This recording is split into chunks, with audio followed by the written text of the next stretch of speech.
Hello, welcome to food ഇൻഷി. ഞാനിവിടെ കുറച്ച് കാടമുട്ട എടുത്ത് വെച്ചിട്ടുണ്ട്. കോയലേക്ക് ഇതുണ്ടോ, ഇത് നമുക്കൊന്ന് പുഴുങ്ങിയെടുത്തിട്ട് നല്ലൊരു ഗ്രേവി ഉണ്ടാക്കിയെടുക്കാം. ഇതാദ്യം പുഴുങ്ങിയെടുക്കാം.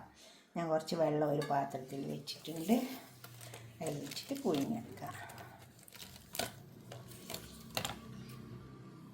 നിങ്ങൾ തന്നെ ഞാൻ വാഷ് ചെയ്തെടുത്തതാണ്. നമ്മളൊന്ന് വാഷ് ചെയ്തെടുക്കണം എപ്പോഴും. എന്നിട്ട് ഒരു ചെമ്പിൽ വെച്ചിട്ട് കുറച്ച് വെള്ളം വെച്ചിട്ടാണ് പുഴുങ്ങിയെടുത്താൽ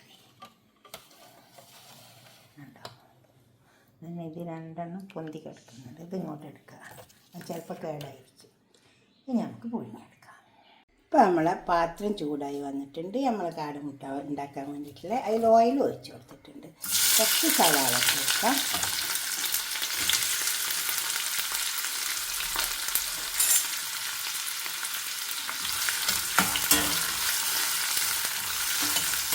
സവാള നന്നായി മുറിച്ച്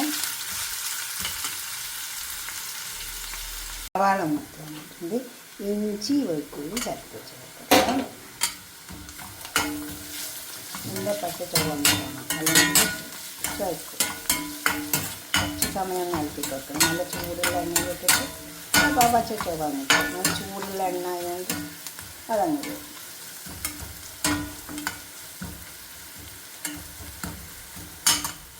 ഇനി ഇതിലേക്ക് വന്നിട്ട് തക്കാളി പച്ചമുളക് ഇട്ട്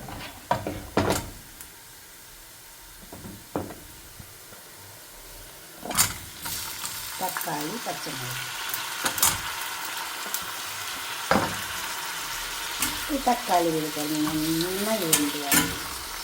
അപ്പോൾ നമുക്ക് മസാല കൊടുക്കാം. നന്നായി ഇളക്കി കൊടുത്തിട്ട് കുറച്ച് സമയം ഒന്ന് ക്ലോസ് ചെയ്ത് കൊടുത്താൽ മതി.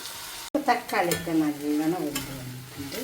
ഇനി നമുക്ക് കുറച്ച് മസാലകൾ ആഡ് ചെയ്യാം.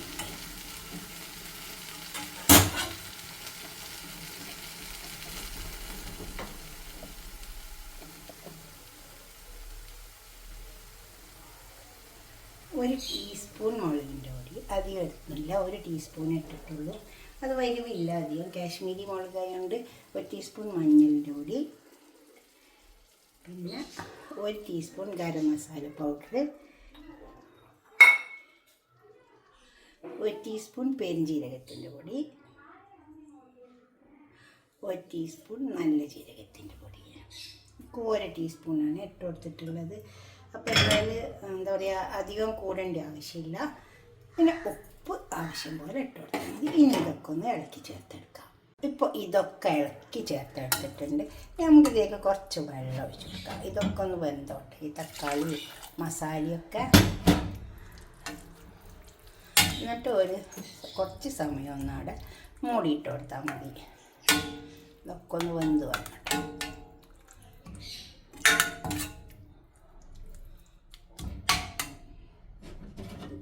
ഒരു കപ്പ് ഫുള്ള് വെള്ളം ഒഴിച്ച് കൊടുത്തു.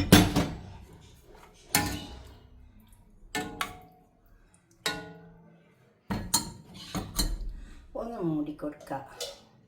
ഇതിലേക്ക് 2 തക്കാളിയാണ് ഇട്ടത്. അതുപോലെ തന്നെ ഒരു വലിയ സവാളയും പിന്നെ ഒരു ചെറിയ സവാളയും. ഇനി ഇത് വേവട്ടെ, തുറന്ന് നോക്കാം. ഇതൊക്കെ മസാലയൊക്കെ നല്ല വെള്ളമൊക്കെ കറക്റ്റായിട്ട് വെച്ച് കഴിഞ്ഞിട്ടുണ്ട്. നന്നായി വച്ചിട്ടുണ്ട്.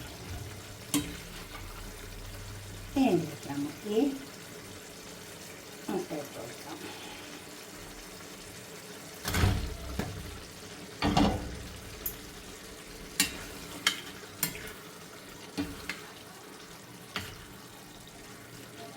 ഇതൊരു 30 കാടമുട്ട ഉണ്ട് കേട്ടോ. അപ്പോൾ അതിനനുസരിച്ച മസാലയാണ് ഞാൻ എടുത്തിട്ടുള്ളത്.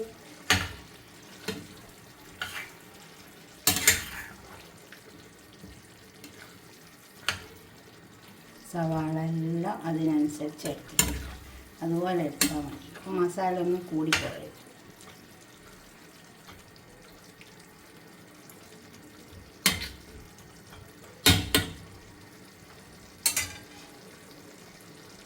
ഒരു 5 മിനിറ്റ് നേരം ഇവിടെ കിടന്നിട്ട് എന്നിട്ട് നമുക്കൊരു പാത്രത്തേക്ക് സെർവ് ചെയ്യാം. ഇതൊക്കെ വന്നത് ഉണ്ടാവും. ഒരു 10 മിനിറ്റ് നേരം ഞാനിതുപോലെ ഇട്ട് കൊടുത്തിട്ടുണ്ട് കേട്ടോ. ചെറുതാക്കി മൂടിയിട്ട് ചെറുതാക്കി തീ വെച്ചിട്ട് മൂടി വെച്ചതാണ്. 10 മിനിറ്റ് നേരം പാത്രത്തിലേക്ക് സെർവ് ചെയ്യാം. ഇപ്പോൾ നമ്മൾ ഉണ്ടാക്കി വെച്ചതൊക്കെ അവിടെ കൊടുന്ന് വെച്ചിട്ടുണ്ട്. ഇതുപോലെ ഒന്ന് ഉണ്ടാക്കി നോക്കിയാൽ കാടമുട്ട വാങ്ങിയിട്ട് നല്ല ചൂടോടെ കഴിക്കാനും നല്ല ടേസ്റ്റ് ഉണ്ടാവും കേട്ടോ. എന്തിൻ്റെ കൂടെ വേണമെങ്കിലും കഴിക്കാം. നെയ്ച്ചോറോ ചപ്പാത്തിയോ പൊറോട്ട വെറും ചോറോ എന്തിൻ്റെ കൂടെ വേണമെങ്കിലും കഴിക്കാം കേട്ടോ. ഇതുപോലൊക്കെ ഒന്ന് ഉണ്ടാക്കി നോക്കിയാൽ നിങ്ങൾ. എന്നിട്ട് നിങ്ങളുടെ അഭിപ്രായം നിർദ്ദേശമൊക്കെ ഒന്ന് കമൻറ്റ് ബോക്സിൽ അറിയിച്ചാട്ടെ. ലൈക്ക് ചെയ്യണം, അതുപോലെ തന്നെ ഷെയർ ചെയ്യും വേണം. സബ്സ്ക്രൈബ് ചെയ്യാത്തവരൊക്കെ ചെയ്യും വേണം. കുറച്ച് മല്ലിയില ഇട്ട് കൊടുക്കാം, നമുക്ക് കുറച്ചിട്ട് കൊടുത്താൽ മതി. അതുപോലെ തന്നെ ഞാൻ കുറച്ച് തേങ്ങാക്കൊത്ത് പൊടി വെച്ചിട്ടുണ്ട്. ചെറിയ കഷ്ണമാക്കിയിട്ട് തേങ്ങയില്ലേ അത് പൊരിച്ചെടുത്താണ്. ഇതും ഇതിൻ്റെ കൂടെ ഇട്ടാൽ നല്ല ടേസ്റ്റ് ഉണ്ടാവും.